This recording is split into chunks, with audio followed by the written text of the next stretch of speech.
Assalamualaikum warahmatullahi wabarakatuh. Saya Ana Laila dari kelompok 4, nomor NIM 20020026041 akan mempresentasikan makalah hukum acara pidana dengan materi pengertian hukum acara pidana dan tujuan hukum acara pidana. Yang pertama yaitu pengertian hukum acara pidana. Menurut Profesor Dr. Wirjono Prodjodikoro, hukum acara pidana yaitu hukum yang memiliki hubungan dengan hukum pidana. Maka dari itu, hukum acara pidana merupakan suatu rangkaian peraturan-peraturan yang memuat cara bagaimana badan-badan pemerintah yang berkuasa bertindak. Contohnya seperti kepolisian, kejaksaan, pengadilan, agar tujuan negara bisa tercapai dengan mengadakan hukum pidana. Pengertian hukum acara pidana menurut Bambang Purnomo.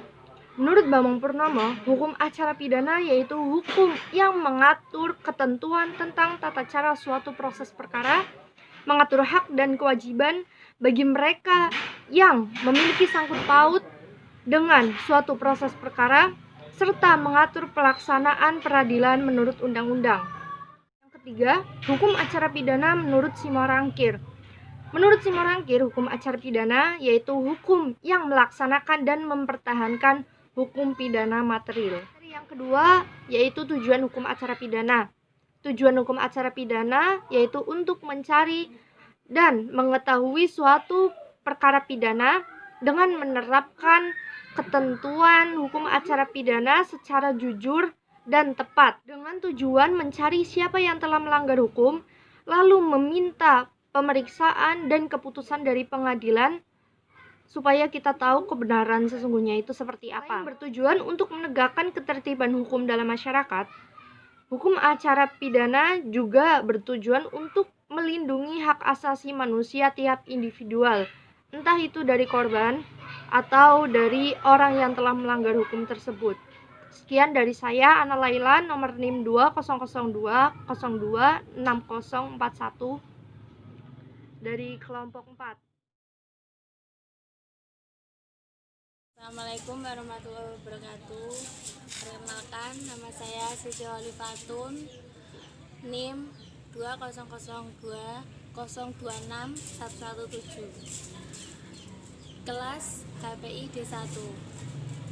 Di sini saya akan menjelaskan tentang hukum acara pidana, yaitu tentang materi fungsi hukum acara pidana, yaitu sebagai pedoman bagi negara melalui perangkat yudikatif untuk mengungkapkan suatu kebenaran dalam pelanggaran hukum pidana.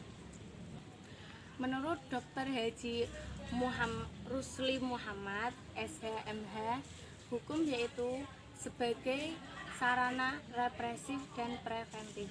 Selanjutnya, penyelidikan perkara pidana. Penyelidikan atau dengan kata lain penelitian itu adalah langkah awal untuk mengetahui kebenaran dari suatu peristiwa pidana tersebut. Dengan penyelidikan, kita dapat mengetahui itu termasuk peristiwa pidana atau bukan. Ada beberapa cara, yaitu 1. Menentukan pelapor atau pengadunya. Yang kedua itu menentukan apa peristiwa itu terjadi. Yang ketiga, menentukan TKP atau olah TKP, tempat kejadian tersebut. Yang keempat, menentukan pelaku atau korban atau pihak yang dirugikan. Yang kelima, bagaimana peristiwa itu terjadi. Selanjutnya, lembaga dan kewenangan penyelidik. Selanjutnya, memeriksa tanda pengenal. Selanjutnya, mencari keterangan atau barang bukti. Selanjutnya, melakukan tindakan lanjut atau menurut hukum dan tanggung jawab. Dalam pasal 1 ayat 4 KUHP berbunyi, Penyelidik adalah pejabat Polri yang diberi wewenang oleh undang-undang untuk melakukan penyelidikan. Dalam kitab KUHP ialah tindakan penuntut umum untuk melimpahkan perkara pidana ke pengadilan negeri. Itu adalah cara yang diatur undang-undang untuk menentukan penuntutan perkara pidana. Penuntutan dibagi menjadi dua, yaitu pra penuntutan dan penuntutan itu sendiri. Pra penuntutan. Proses berlangsungnya pra penuntutan dilakukan oleh penyidik dan penuntut umum yang diatur di pasal 110 ayat 2 KUHP. Bila berkas penyidik belum lengkap, maka penuntut umum mengembalikan berkas tersebut ke penyidik dalam waktu 14 hari. Surat dakwaan adalah akta yang berisi tentang rumusan terdakwa yang dibuat oleh penuntut umum berdasarkan kesimpulan penyelidik. Syarat surat dakwaan ada dua, yaitu syarat formil dan syarat material. Proses penyusunan surat dakwaan ada dua, yaitu holding dan splitting. Macam-macam surat dakwaan yaitu 1 tunggal, 2 kumulatif, 3 alternatif, dan campuran. Pelimpahan perkara ke pengadilan negeri. Dalam pasal 143 Undang-Undang Nomor 8 Tahun 1981 dengan meminta agar segera mengadili perkara tersebut disertai dengan surat dakwaan. Yang kedua, turunan surat pelimpahan perkara beserta surat dakwaan disampaikan kepada tersangka atau kuasanya atau penasihat hukum dan penyidik. Demikianlah presentasi saya. Kurang lebihnya mohon maaf. Wassalamualaikum warahmatullahi wabarakatuh.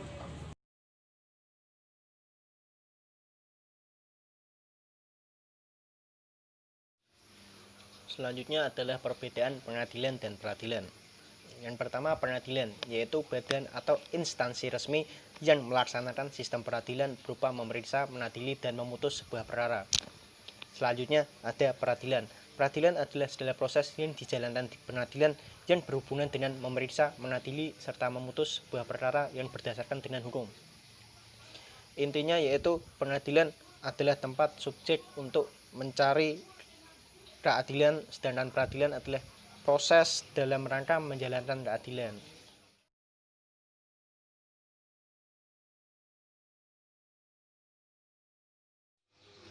Selanjutnya, orang-orang yang dapat beracara dalam hukum pidana.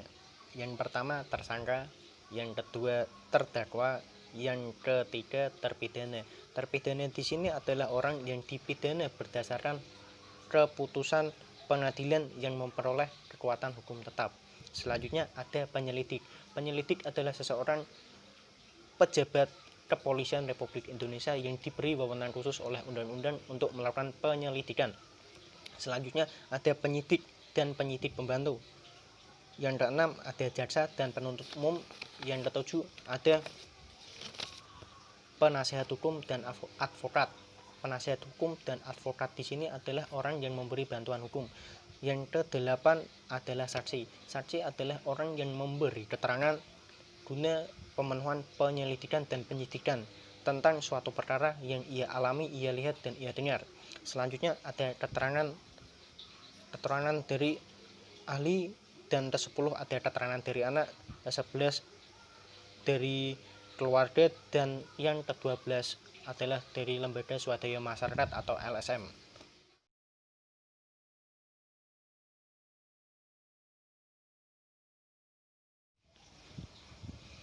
Selanjutnya yaitu tata urutan peradilan di Indonesia. Dan pertama ada peradilan negeri dan pengadilan tinggi. Ini ditujukan untuk masyarakat umum yang ingin mengajukan perkara pidana maupun perkara pidata. Selanjutnya ada pengadilan agama. Pengadilan agama ini ditujukan untuk masyarakat beragama Islam yang ingin mengajukan perkara berupa perkawinan, perceraian, harta warisan, dan lain-lain yang berhubungan tentang hukum agama Islam. Selanjutnya ada pengadilan militer. Pengadilan militer ini ditunjukkan khusus untuk orang-orang yang bekerja di instansi kemiliteran, seperti halnya tentara maupun kepolisian. Selanjutnya ada pengadilan tata usaha negara. Pengadilan ini tempat yang cocok untuk mencari keadilan bila bermasalah dengan instansi sekolah maupun perguruan tinggi. Selanjutnya ada pengadilan pajak yang bertugas untuk menyelesaikan masalah tentang penggelapan pajak. Selanjutnya ada pengadilan tindak pidana korupsi atau Tipikor.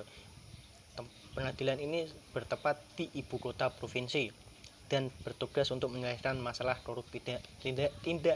tindak pidana korupsi atau Tipikor. Selanjutnya ada Mahkamah Agung. Mahkamah Agung di sini berfungsi untuk mengadili suatu perkara banding tingkat tinggi dan keputusannya bersifat final. Selanjutnya ada Mahkamah Konstitusi, yaitu bertugas menguji undang-undang terhadap Undang-Undang Dasar 1945 dan juga memutus perselisihan tentang pemilu serta pembubaran partai